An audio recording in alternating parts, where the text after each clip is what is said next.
Hello, everyone, and welcome to the what, how, and why of electrifying your home.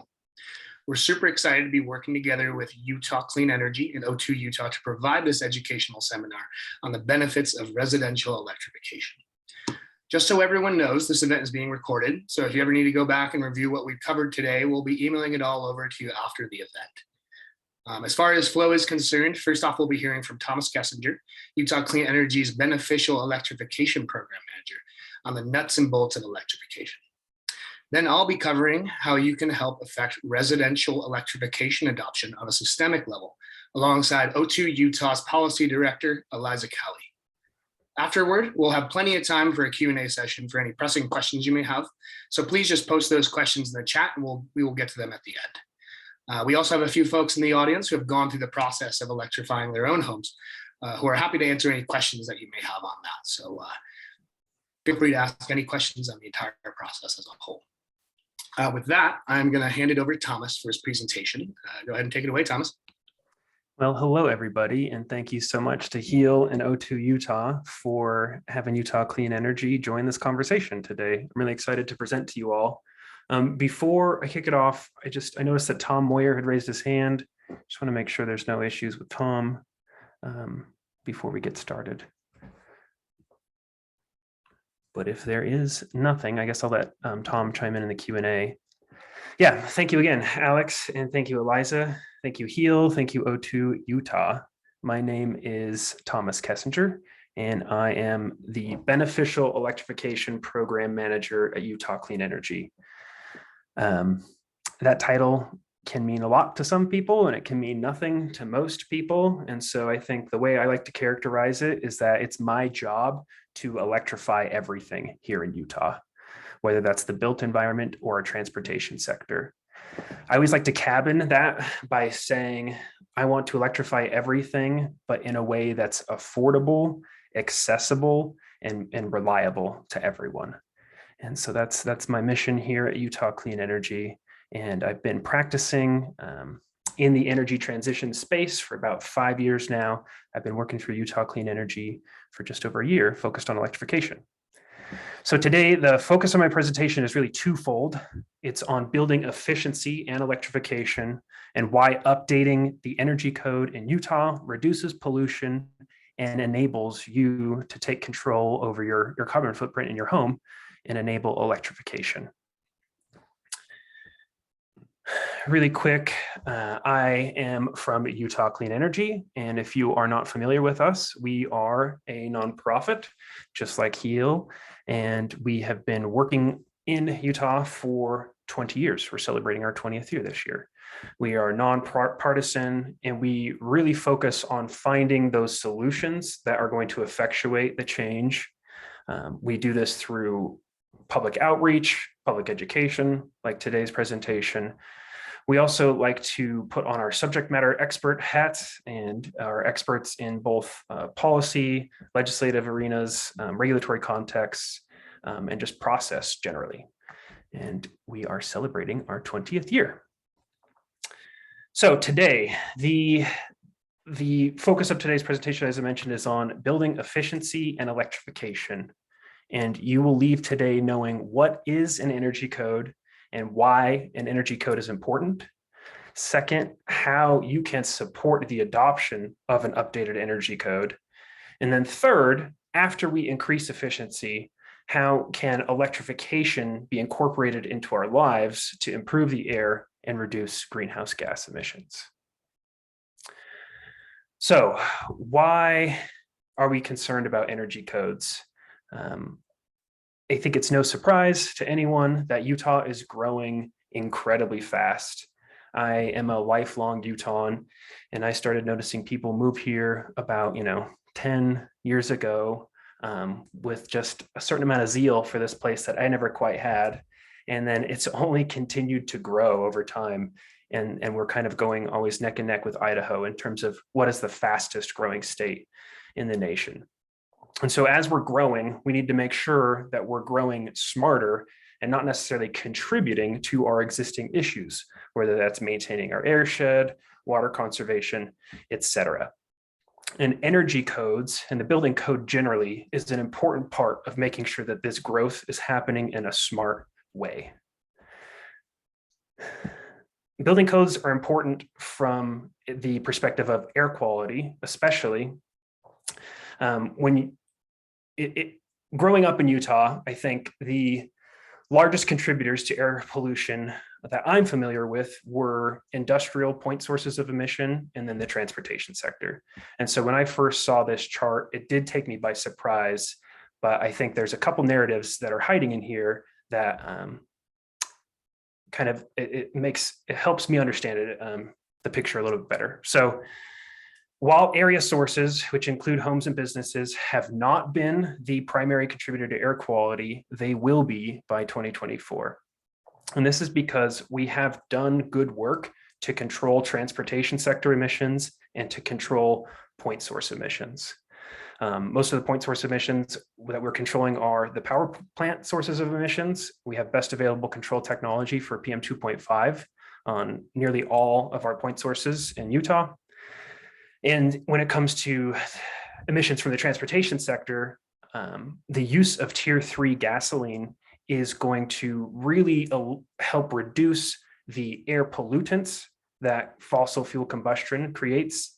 However, there are still the greenhouse gas emissions associated with tier 3 fuels. So electrification really is the best bet going forward on a greenhouse gas and air quality front. But nonetheless, we have put policies in place to help control transportation sector and industrial point source emissions. And so the next area that we have to control are area sources. And this can be very difficult because each building is different. Each building has a different way that it heats itself, and et cetera. So this is kind of a long-term game, but building codes can help instill this top-down change going forward. So lastly, from a carbon perspective, our homes and vehicles emit around 40% of the carbon emissions. And so again, by empowering homeowners to consume less energy in their homes through having an energy efficient home and having an EV, we can really take control of our carbon emissions at the same time. So that's a little bit about the why of the code. But what is the Energy Conservation Code? The Energy Conservation Code is a regulation that is adopted by Utah and nearly every other state or jurisdiction in the country to provide for the effective use and conservation of energy over the useful life of each building. So it's guessing that most buildings are standing, at least 30 to 50 years. And what can we do from that's cost effective now to make sure that this building over the life of its useful life consumes as little energy as possible? So that's essentially what the Energy Code does. I can go into the specifics here in just a minute about what's included in the 2021 update, but some more context for the code generally. It's put together, it's developed by the International Codes Council. They develop a number of codes, whether that's the plumbing code or other safety codes. They develop these model codes, which are then handed down to various jurisdictions, and Utah has the chance to adopt the most up-to-date version of the Energy Conservation Code this year. So what is included in the energy efficiency or the energy code? It's a lot of little things that all add up together to essentially create a tighter building envelope, which means that if you live in a drafty home, I guess we're trying to prevent having drafty homes, and just prevent what's called air changes per hour. We're trying to get to fewer and fewer air changes per hour, which means that your home is tighter, which means that you're going to have to be heating and cooling a smaller volume of air. So how do we do this? It's through things like wall insulation, ceiling insulation, better windows, better lighting, et cetera, air duct tightness. The 2021 code also includes a voluntary net zero appendix, which can be really helpful for other jurisdictions, municipalities in Utah to help people think about what is the next step they could take beyond just the 2021 code, but perhaps incentivize even more efficient construction. So all of these little things add up to significant results. So the Pacific Northwest National Laboratory prepares a study each time the Codes Council prepares a new energy efficiency code. And what they do is they compare the code that exists on the books in Utah, which is a modified version of the 2015 Energy Conservation Code, with the 2021 code as drafted.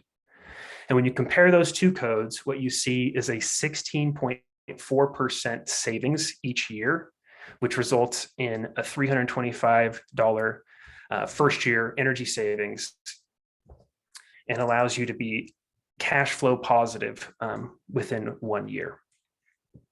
Again, all of these small energy efficiency improvements adds up to big energy savings, whether you view that through an economic angle or through carbon emissions or any of the other air pollutants of concern.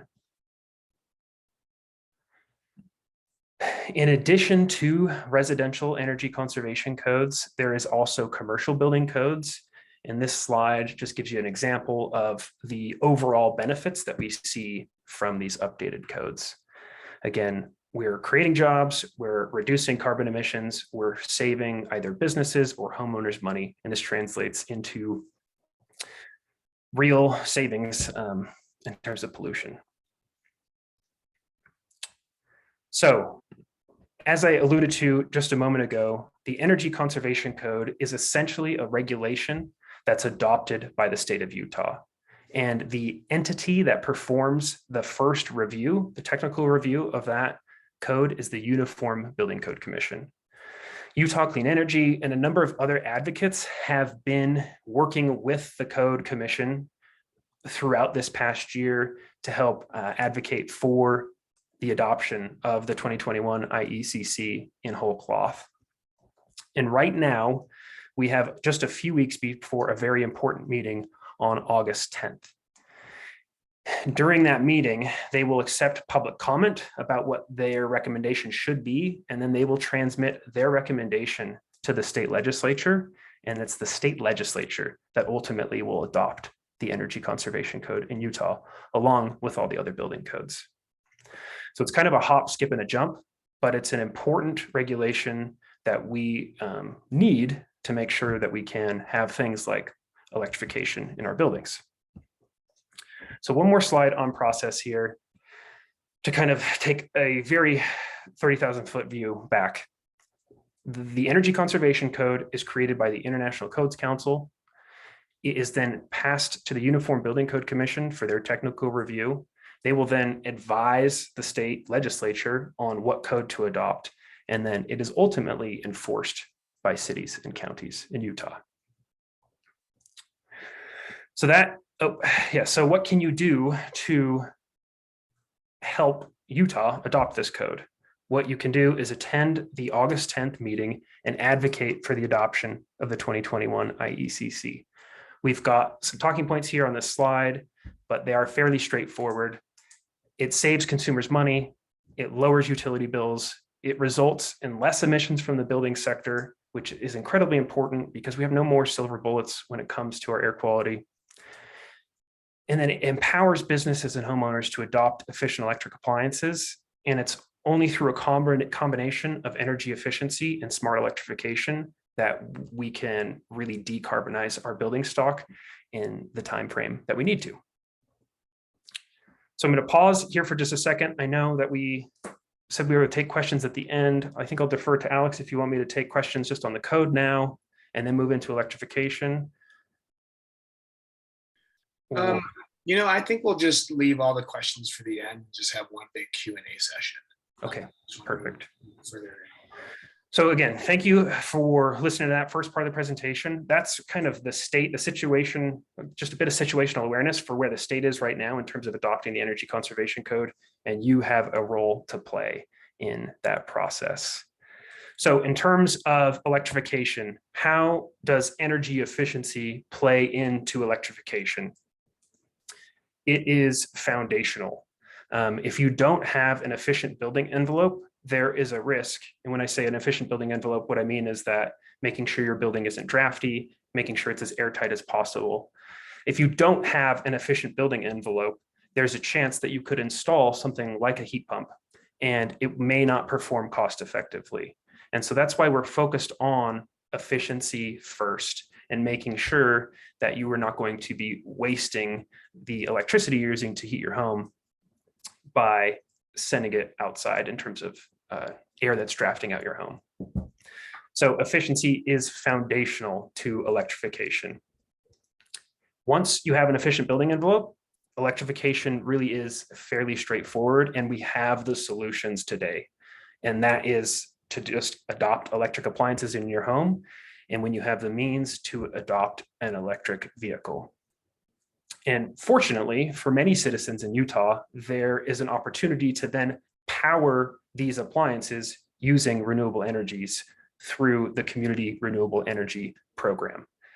Now, that program is still being put together. However, we're looking forward to its arrival. And even if you cannot power your appliances with renewable electricity now, PacifiCorp and generally the grid is getting cleaner every day. And PacifiCorp is committed to reducing its greenhouse gas emissions by 98% by 2050. So when you install an electric appliance in your home now, it's just going to get cleaner over time. Versus if you install a natural gas furnace in your home, it's never going to get any cleaner over time.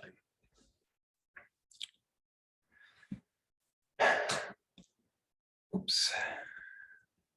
Let me change my window here, just 1 second. So if you have not heard of Rewiring America, I suggest that you take a look at that website. They put together an incredible amount of materials. I think they're easy to digest. And I have borrowed this slide from the book that they wrote called Electrify Everything in Your Home. And I'm sharing this with you all not because, not to say that you must do all these things right away, or even that it's your job to do all these things. I still think that a code forward and a top-down approach is the best way to do this work. However, at the same time, there are times in my life where I feel a bit of climate dread or climate apathy. And what I find really beneficial from home electrification is that it kind of simplifies my life in that there are 6 or 7 decisions that I can make over the course of 30 years that are going to contribute the most significantly to my carbon footprint. And so while I don't encourage everyone to be overthinking every decision they're making every day, I think it does behoove you to think about when these appliances are ending their useful life, to come up for a plan to swap them out with an efficient electric appliance. And I stress that it's important to come up with a plan because there are certain times where you would need to do an infrastructure upgrade in your home to put that appliance there. So, for example, an EV charger. You can charge your car using just any plug in your home. However, it won't get you more than, let's say, 40 miles overnight. So if you wanted to put a level 2 charger in your home and you don't have that outlet in your garage, you would need to plan to have an electrician come out and help put that outlet in. Similarly, for things like a heat pump water heater, if you're on natural gas now, you're going to want to come up with a plan to make sure that you have an adequate space in your home to install a heat pump water heater when you choose to make that decision. I will say, the last thing I'll say about this slide, and I'm happy to take as many questions as we have, is that if you haven't heard of heat pumps, I would try to add that to your lexicon. Heat pumps are one of the key technologies that are empowering this transition to electrification. And I can speak more about heat pumps in just a moment. Some common criticism we get about electrification is that, but I just love cooking with gas. And I certainly have been a part of that camp. However, this past year, we've seen a tremendous amount of research come out that talk about the indoor air quality impacts and gas cooking. So we know that Americans spend 90% of their time indoors, and this is where concentrations of pollutants can be 2 to 5 times higher. And when you're cooking with gas, you're going to create 50 to over 400% higher amounts of nitrogen dioxide in your home. This directly translates to a 42% increased risk of current asthma and a 24% increased risk of lifetime asthma. And these poor indoor air quality is only exacerbated in communities in lower income households due to a number of factors, including inadequate ventilation, older appliances, more people in the home, etc. So taking the gas stove out might be the hardest for some people, but it's really going to start having the most immediate impact on your day-to-day life. All right, I mentioned heat pumps just a moment ago. Heat pumps are a fantastic technology. They are not new, but they are certainly new to Utah. A heat pump is capable of doing both space heating and space cooling. And they operate at a 300% efficiency compared to a natural gas furnace, which will never go above 99%. And that's kind of in ideal situations. The reason why it operates so much more efficiently is because we're not combusting a fuel to generate heat. We are using electricity to move heat from one place to another. And when you're not doing the combustion, you can have more efficiencies that way. I didn't do my job well enough because I should have included a picture of an air source heat pump with snow on top of it. I promise you these operate well in cold climates. They're all cold climate rated heat pumps, and they operate efficiently down to -15 degrees Fahrenheit. And as we all know, it's not getting any colder in Salt Lake, but it certainly is getting warmer. There are heat pumps you could buy off the shelf right now at Home Depot if you felt like you were a DIY person and wanted to do it yourself. But if you're trying to do a whole home retrofit for heat pumps, you could be spending $20,000 or more, but it really depends on the situation, your home, and essentially how large your home is. All right, and as we think about increased electrification in our homes, we also need to be mindful that everybody should be part of this transition and that there are some significant barriers or challenges to increased electrification. First is housing affordability. Whether you are able to own your home or hoping to own a home, or whether you rent and you're concerned about increased rents, a lot of the work that is under the umbrella of electrification could lead to, for example, increased rents and things like that. So as we're promoting electrification in Utah, we want to make sure that we're doing it in a way that's not contributing to displacement. And in a corollary fashion, access to capital has been a huge barrier, whether you're renting your home or you own your home. And then awareness. A lot of folks just don't understand what a heat pump is and that it's so much different than their inefficient baseboard heating that they were used to. And more importantly, a lot of folks don't understand where these conversations are taking place and which decision makers they need to reach. But with that said, I can tell you that you can build single-family homes all electric and they can be affordable. We have worked with Habitat for Humanity in Summit County. An acquaintance of mine actually moved into this home.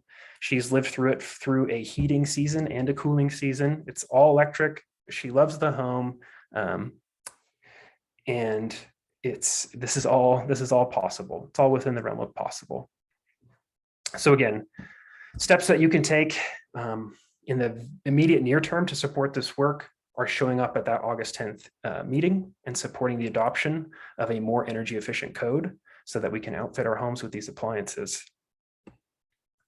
And with that, I just want to let you all know that energy codes are important, and this is important work. And thank you so much for listening, participating, and I'm happy to take all your questions about electrification or efficiency.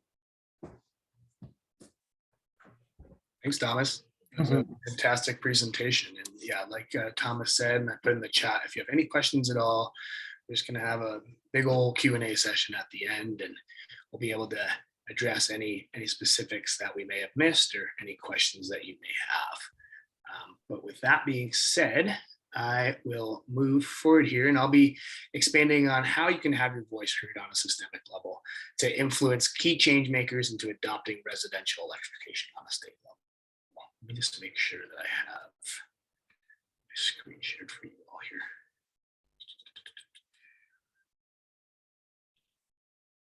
Okay, great. And yeah, I'm just going to be expanding upon some of the things that Thomas had hit on earlier, and how we can affect change. If you care about these issues and you care about them in your own home, then you may care about it on a systemic level. You know, we're all in this together as far as the climate crisis. We're all in this together as far as air quality is concerned. And where HEAL stands in this is that we try and connect folks to make their voices heard and influence change on a policy-wide level. So you can build on top of, you can take the individual level that Thomas had spoken about previously, and just kind of overlay your experience as far as a public comment is concerned at a hearing or during a legislative session or anything like that. So if you're not familiar with HEAL, we are a donation-based grassroots environmental organization who have been working on environmental issues in the state of Utah for the past 20 years. Like I said, here at HEAL, we strive to lift up community voices, making the proper connections for concerned citizen advocates to make their opinions heard in the policymaking process. Our main issue areas are air quality, energy and climate, and radioactive waste. I primarily focus on our climate and air quality campaigns. So how we do this through action alerts to contact key decision makers, citizen lobbying during the legislative session, and delivering comments at critical public hearings from staff and citizens like yourself. This work is an empowering and cathartic way to interface with the climate crisis, and it works. HEAL was able to partner with O2 Utah and Utah Clean Energy to help pass Senate Bill 188 this past legislative session. So I'm going to hand it over to Eliza briefly just to discuss Senate Bill 188 and how it plays into building electrification. Eliza was a key architect to the bill. So I'm going to let her explain the inner workings of the program and how we managed to get it passed with the support of citizen advocates like yourself. Thanks, Alex. Hi, everyone. My name is Eliza. I'm the policy director at O2 Utah. We work alongside Utah Clean Energy and HEAL Utah on a number of energy, environment, air quality issues. And Senate Bill 188 was definitely one of those. Really exciting bill that we got passed last year alongside Senator Kirk Cullimore. This was Senator Cullimore's first effort to weigh into air quality work, and was definitely a really exciting one to get passed in one go. As you guys might know from watching both the state and federal branches of government, we sometimes environmental issues take a little longer to get passed. So we were excited to get this done in a year. What this bill did is it kind of broke into two categories. One was looking at our homes and buildings, and one was looking at our transportation sectors, both of which are major contributors to our air quality issues here on the Wasatch Front. So for homes and buildings, what it did was it expanded a previously designated program under Dominion Energy to help low-income residents transfer out their appliances like their furnaces. Previously, it had only allowed for natural gas options. And so what this bill did was it expanded that to any low or zero emission option and really gave residents the option to choose from market-based approaches. So needless to say, electric options are becoming more and more affordable and make more sense and have a huge impact on our air quality. The other part of this bill is that it allowed for the state to take advantage of federal funding to transfer out their state-owned fleet of vehicles to zero emission electric options. So those two avenues are going to have pretty big impact and immediate impacts on our air quality, because we know that, you know, as Thomas described, like our furnaces and our everyday appliances can have a huge impact and an outsized impact on the air quality that we are seeing along the Wasatch Front. You know, we couldn't have done this without the voices of citizen lobbyists. And so it was really awesome to work alongside Utah Clean Energy and HEAL and all of you to really have your voices heard going into those rooms and just lobbying on behalf of this effort. But yeah, if you guys have any questions, about this program, please drop them in the chat and I'm happy to expand more.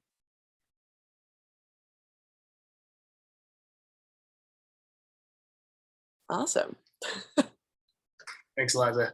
We're all super excited that one passed. Excited to see how that program fleshes out and how we can utilize that as citizens to help electrify our homes. But so now what? How can you act now to encourage further adoption of building electrification after hearing from Thomas and hearing about that August 10th meeting?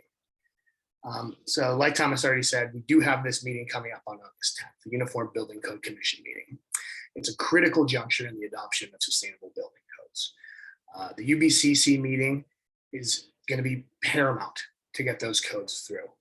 During the meeting, the commission is going to hear public comment. It's a great opportunity if you're looking for ways to directly make your voice heard regarding climate change and air quality. So as a follow-up to this informational seminar, we're going to be hosting an online writing workshop to prepare you to submit either written or verbal comment to the UBCC meeting. So if you can't make it in person, you'll be able to submit written comment to the Secretary of the Commission, and they'll get that to the proper folks. And we'll also be discussing how to write a letter to editor. So hopefully you can get published in a local newspaper to kind of get the buzz going around these building codes and let everybody know how important this process really is. Also keep an eye out. We're gonna have future events, kind of how Thomas was hitting on. We understand that new builds and building codes are not really the entirety of this issue. And we're gonna be hosting more events with a more holistic view of environmental justice there in the future, hitting on things like green lining or equitable electrification. So certainly keep an eye out for that. As I've been saying, yeah, that follow-up email, we're gonna have the recording in this. We're gonna have a sign-up link for that event. And then we also have an informational one sheet for everybody to work off of and just have some talking points, even when you're talking to your friends and family, or if you decide to go forward with a public comment or write a letter to editor. It's just going to highlight the reasons just in a really concise way of why we need to adopt these building codes. And, you know, as we saw with SB 188, as Eliza said, public pressure works. It was really fantastic to see our citizen lobbyists up there working this issue. If we all unite together to fight for the most stringently sustainable codes available, we'll create change on both climate and air quality issues in the state of Utah. And lastly, you know, I'd like to offer myself as a resource to anyone who'd like to talk further about the citizen advocacy angle of this issue. I'll put my email and personal cell in the chat. I love talking about this stuff. Feel free to email me, text me, call me anytime with any questions or concerns that you have with all of this. I'm happy to chat. You know, I love my job and love talking to people about this stuff. And with that, I'm going to open up the floor to any questions anyone may have. Again, like I said earlier, we do have a few folks in attendance. We've got Tom Moyer here, who's involved with the Citizen Climate Lobby, who's an experienced person in electrifying his own home. We're going to go ahead and make him a panelist. So if anybody has any specific questions about like how I go about this, how I do that, Tom is happy to be here to answer any specific questions on that. So I'm going to hand it over to our communications associate, Macy. He'll be fielding the questions. So just type one into the chat there, either the chat or the Q&A, and we'll just get your questions in the order that they have been asked. Great, guys. Thank you. Awesome. So one of the first questions that we have is from Norma Wills. Is it too late to comment to the Uniform Building Commissions if you can't attend the August 10th hearing? I think Alex went over a little bit of this, but kind of open to anyone. Yeah, like I said, so a way that if you're not able to make it to that hearing, I mean, obviously people are busy and you can't make it to every single one. The secretary can field emails, so we can help you through that process and make sure that you have the proper tools to send over a comment that the secretary will receive, and then she will deliver that to the folks that need to see it. So yeah, we'll be going over all of that in our public comment workshop. That's coming up on August 3rd. I don't know if I mentioned the date on that. I think it was on the slideshow there, but that's a week before the actual hearing. So we'll have that comment training workshop. And like I said, I got an open door policy, you know, just hit me up anytime. And during that week when we, even now leading up to that event, I'm happy to help out anybody who's concerned about this stuff, and happy to be there for you folks. So yes, there will be an option for written comment as well. And this one was already answered in the chat, but I think it's good to have this out for discussion. But aren't the IECC codes for new homes only, not retrofit? And I think Thomas, you answered this, so if you can. That's a great question, Marilyn. You are correct that the model codes are most germane to new construction, or if you were to pull a building permit or need a building inspector to approve the work. The reason why we're focused on new construction now is that it's the easiest and most cost-effective pathway towards electrification. I will say that we are working on a number of different pathways to understand existing homes, and especially how we can help low to moderate income individuals retrofit their existing homes. Yeah, and just to add on top of that, that's something that HEAL is focusing on as well. And we do understand that it is just applying to new builds, but that's just the juncture that we're at right now and how we can affect public policy. But like I said, we've been having these discussions internally, and we're looking forward to hosting events on greenlining and equitable electrification, and just really thinking of this in a holistic manner to make sure it's not just the new builds. Obviously, the new builds are extremely important. As Thomas said, everyone sees how the city is booming right now, how the state is booming right now. So that is just a piece of the puzzle. It's a great first step, and we're looking forward to working it on every angle. So, and will we, this upcoming legislative session, be introducing a piece of legislation called Prosperity 2030 that looks at both new buildings as well as retrofitting existing buildings? So be on the lookout for that. Our next question was from an anonymous source. It says, how do you assess potential draft in an existing structure? That's another good question. It's what's called a blower door test, and you would want to contract with a energy audit company. I'm going to post a link in the chat right now, and Dominion Energy actually subsidizes the cost of doing a blower door test. So I would recommend that if you're considering moving towards electrification, first step, definitely go do a home energy audit. And it's great that the gas company is helping subsidize the cost of that energy audit. And then we can use those numbers to help with your electrification work.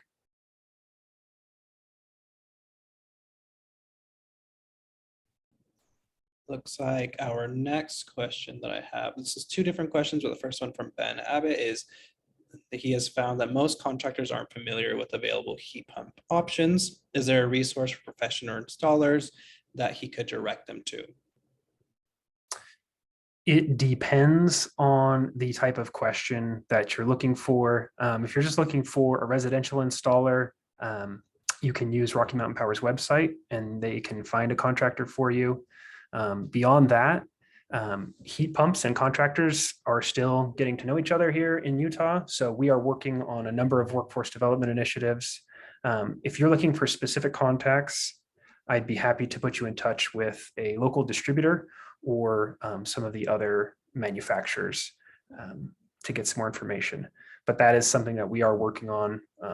It's a cornerstone of my work this upcoming year is better connecting contractors to heat pumps.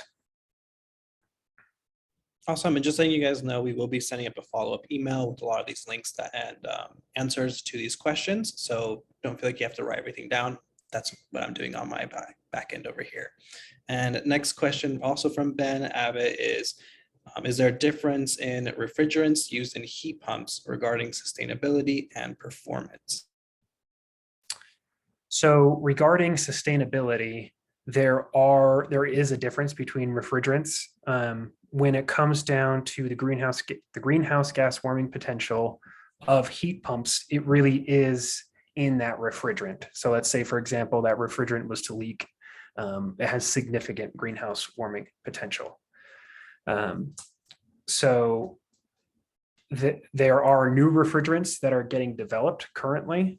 I think the most recent one to hit the United States market is R410. I'm not entirely sure on that. However, but I'm aware of other entities that are working on carbon-based refrigerants, so CO2-based refrigerants, which would have significantly less greenhouse gas warming potential. So refrigerants is certainly something to be mindful of as we continue to use more and more heat pumps and try to reduce the greenhouse gas warming potential of those refrigerants while maintaining their performance. This question is from Bonnie Christensen. Are the rebates available for those who are transitioning from natural gas to an electric heat pump? Or does one have to be moving from electric heat to a heat pump? That's another great question. Just to be clear, we are speaking about Rocky Mountain Power, who does serve most of the customers in Utah with electricity. However, not every single utility has heat pump rebates. Rocky Mountain Power certainly has the best. I would have to double check the website. However, when I spoke with Clay Monroe from Rocky Mountain Power, if let's say you have a cold spot in your home, you can add a supplemental ductless mini split to that portion of the home and qualify for the incentive without having to swap over from existing electric heating.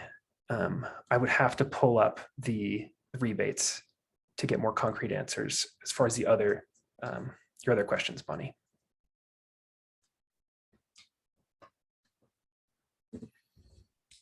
All right, lots of great questions. Next one is from Alex Welton. How do the many private HVAC plumbing companies come into play for electrification? So how can they be incentivized / utilized to assist in Salt Lake City? Yeah, these are great questions. What we are doing currently is to build out there's a number of projects going on. One is with the Salt Lake City Housing and Stability Division, I believe is the name.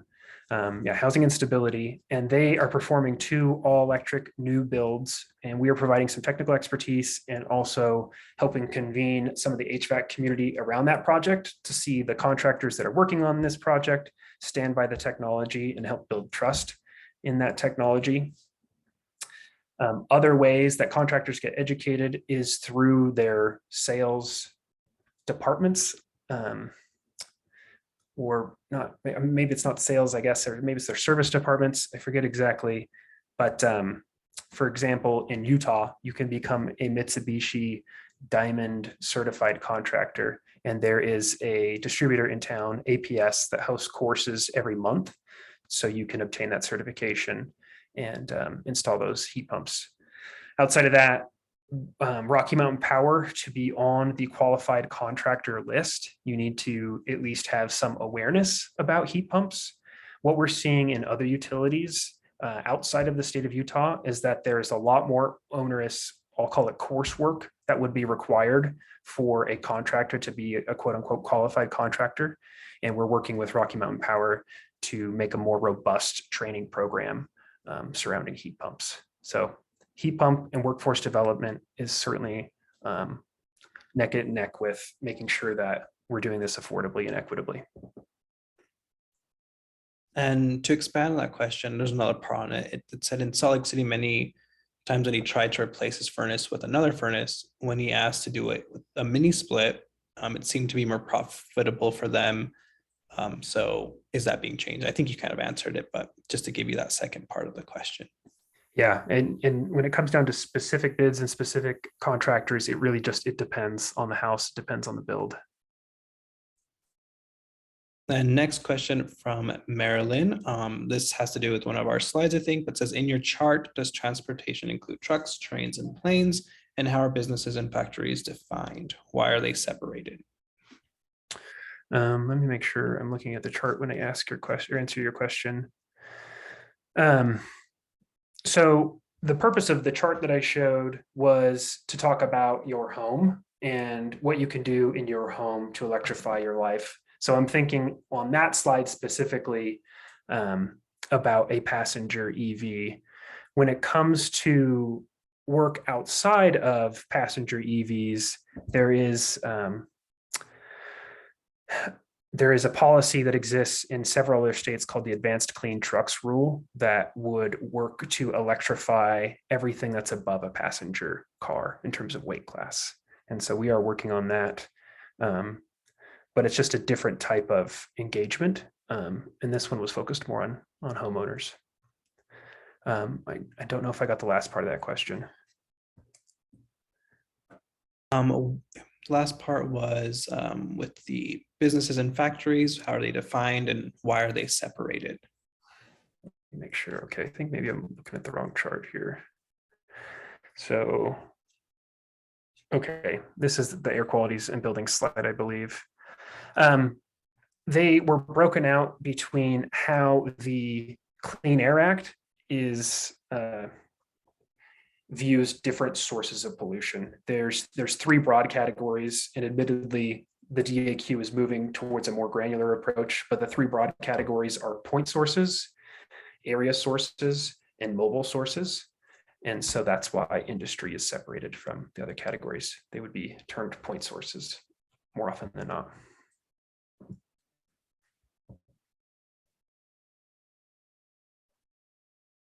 Perfect. Our next question, which is interesting, is we do not get plug-in hybrids in Utah. Can you address why that can be done? What can be done?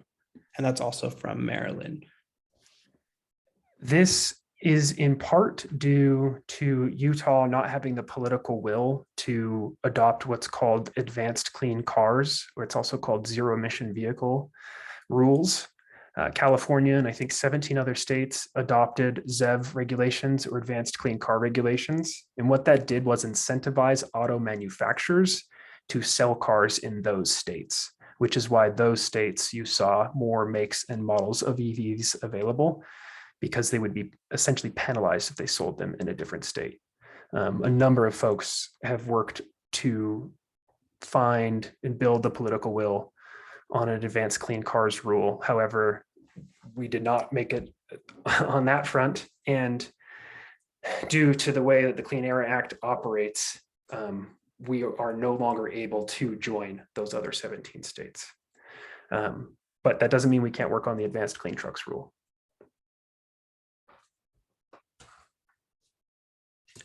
Next question we have is from Glenn. One of the criticisms of requiring more efficiency to building code is it only adds more to the upfront costs of buildings. Are there any stats or figures which show that it's if there's truly an extra cost? And then the second part of the question is, are there any stats which show how it's cheaper to do these changes upfront instead of retrofitting in the future? Yeah. I think that strikes to the heart of the importance of what the energy code is. I mentioned briefly in my presentation that there's the Pacific Northwest National Laboratory prepares cost effectiveness studies and showed that doing this work up front now, right, is going to save people 16.4% on their energy bills as they would under current builds. And I lost my train of thought. Could you remind me of the question? So are there any stats or figures which show if there really is an extra cost? That's one part. And then are there any stats to show if it's cheaper to do these changes up front instead of retrofitting in the future? Yeah, so PNNL puts out those cost-effective figures, which are, I would say, some of the best data out there. You could also find the Home Builders Association's data, which is going to be painting it in the worst possible light. So there are different data sets out there. The Pacific Northwest National Laboratory data set, I would say, is the most independent. And again, housing affordability is driving the day when it comes to policy. And so I think energy efficiency and even electrification is being unfairly blamed for the rising housing costs when it's really a multitude of factors, including limited supply. We have people moving in from out of state that have a lot more income that they could spend on a home. And ultimately, the cost to do this work is less than 1% of the home itself. And so you'd be paying more money on interest rates these days than you would on energy efficiency. I can chime in a little on that anecdotally as well. For us, we went far beyond. For our house, it's a net zero house. It's actually an energy positive house, but we went far beyond any proposed building code standards in an effort to cut the usage as much as possible. We spent about $60,000 extra building the house. Most of that is framing and air sealing and insulation. So lots of extra cost in the house, which comes out as a higher mortgage payment. And that is almost exactly offset by energy savings. Wow. So the amount that we increased our mortgage by is exactly equal to what we reduced energy bills by. We don't have energy bills. Yeah. And that's, again, I mean, that's the perfect antidote, right? Because I think a lot of people, when they're talking about affordability, it's really the builders making that argument, and it's not letting people know what it feels like to live in that home, right? And what it feels like to not pay an energy bill. It feels like to save that money each month. And so we really have to reflect on what the occupant is experiencing for 30 years, rather than just thinking about the argument from a one point of sale type policy. Right. The occupant experiences monthly bills, whether it's mortgage or utilities. Exactly. Yeah. And the monthly bills for us, which is an overachieving house, is equal. Yeah. I would say $60,000, that's a pretty significant investment in energy efficiency. That's not necessarily what the 2021 code is requesting of builders. I think the incremental cost is less than $3,000 or $5,000. I'd have to pull up a P&L study. No, we deliberately went far beyond that. Yeah. And that's not the optimum cost point. Okay. Right. You will do better on costs with something more like the code. Okay. Yeah. In other words, you get most of the energy savings for a small increment in construction costs. And that's a lot what the Uniform Building Code Commission is concerned about, is just making sure that we're doing things in the most reasonable way, most cost-effective manner. So yeah, these are great questions. Our next question is also from Marilyn. It says, you showed the air source heat pump. Would you discuss the advantages and disadvantages besides cost? Marilyn, I saw that question and I forgot to chime in. Will you explain a little bit more advantages or disadvantages compared to what? Compared to a furnace? Compared to, are we talking geothermal heat pumps? I would say, just taking a stab at it, when you're thinking about whether it's a geothermal heat pump or an air source heat pump, the cost to install a geothermal heat pump is significantly larger. And you're going to need quite a bit of land next to your home, so you can run the necessary infrastructure to capture that resource. Air source heat pumps don't need anything other than electricity and a small space outside your building to function.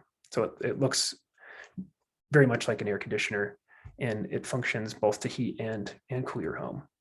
So geo heat pumps are great. And if you have the money up front to do that investment, that's fantastic. You could really, really get the lowest possible energy costs in a residential setting, but that's a high upfront investment. And we also evaluated that for our house and decided against it because the upfront costs were not justified by the energy savings. Yeah. Right. It does save energy relative to an air source heat pump, but at a huge cost. Tom, are you doing anything in your home to maximize? I guess I would imagine, do you have solar panels on your home? We do, yeah. So are you doing anything in your home to maximize your on-site use before selling it back out to the power grid? No, we are grandfathered into the old net metering agreement. Oh, okay. So it does not matter when we generate, and we vastly over-generate in the summer and draw from the grid in the winter. Okay.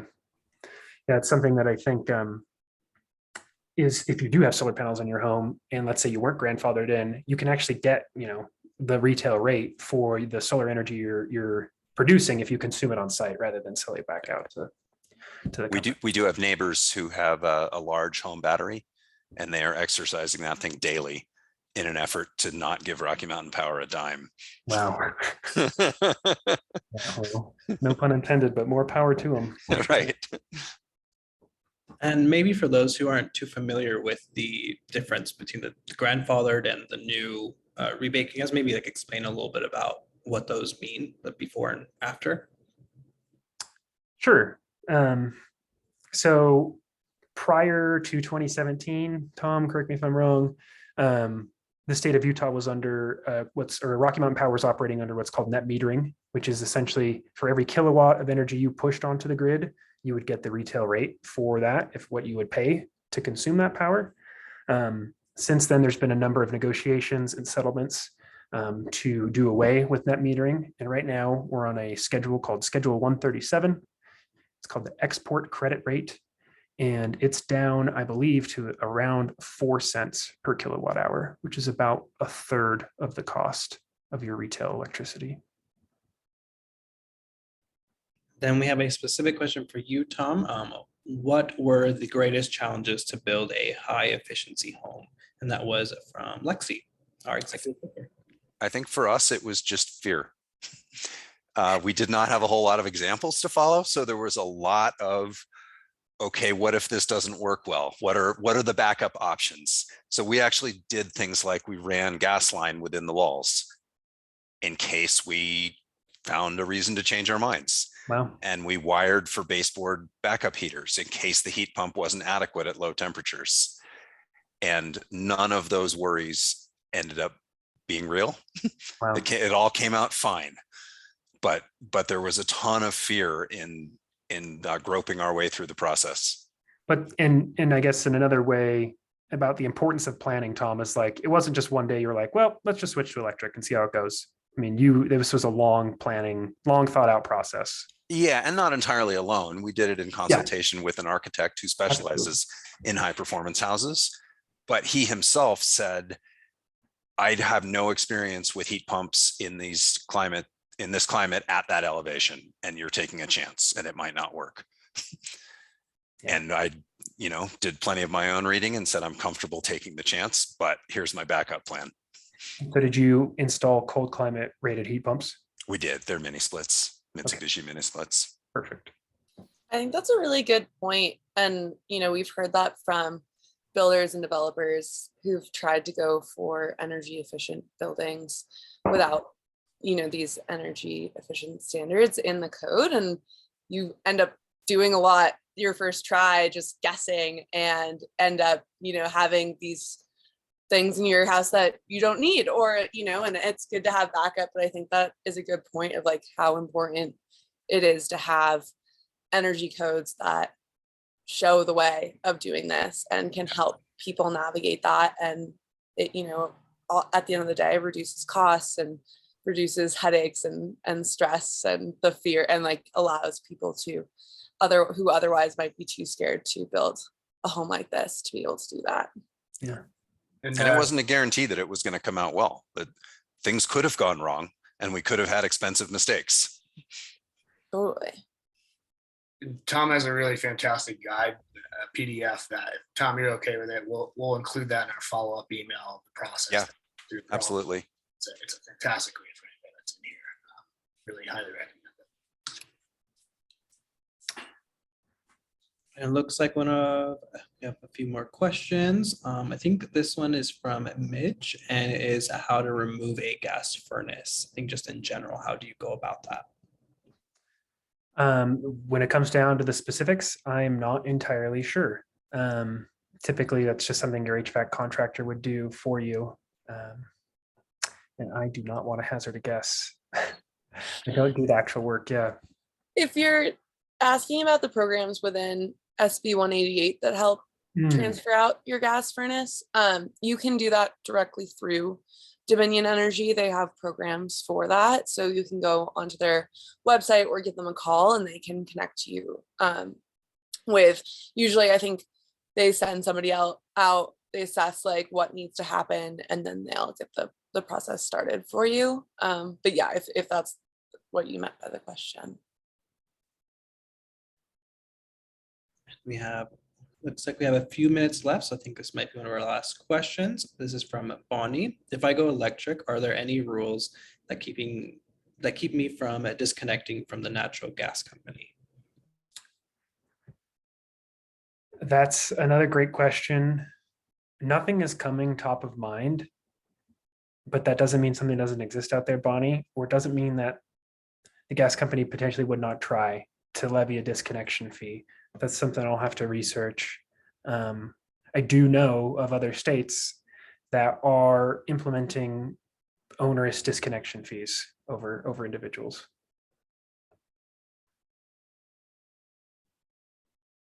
It looks like those are all the questions that we have on here. Maybe I'll pass it over to Alex just to kind of remind everyone about our next event. And then again, everyone will be sending out an email early tomorrow with the recording of this video and a lot of those links that were talked during the Q&A. Yeah, thanks everybody for coming. And like Maysay said, just keep an eye out for that email. We're just going to be collecting all these resources that everyone has generously placed in the chat, and kind of just giving a brief synopsis of this Q&A, so everybody kind of has all the answers that they need in that email. And then most importantly, I just want to advertise our upcoming event. So if you care about all this stuff, if you care about it on an individual level, come out to our public comment workshop on Wednesday, August 3rd. So we'll be going through the nitty gritty of both writing a letter to editor to kind of create some buzz in the newspaper about this issue, as well as drafting a written or just public comment for that actual public hearing. We've got a really great guide and a lot of resources to help you folks out with that. So keep an eye out for that invite and the follow-up email. And it looks like it's 7 p.m. So thanks again, everybody, for attending. And hopefully looking forward to working together with everybody on this. Thanks, everyone. Thank you. Thank you for the great questions. That's fantastic. Thanks, everyone. Bye. Bye.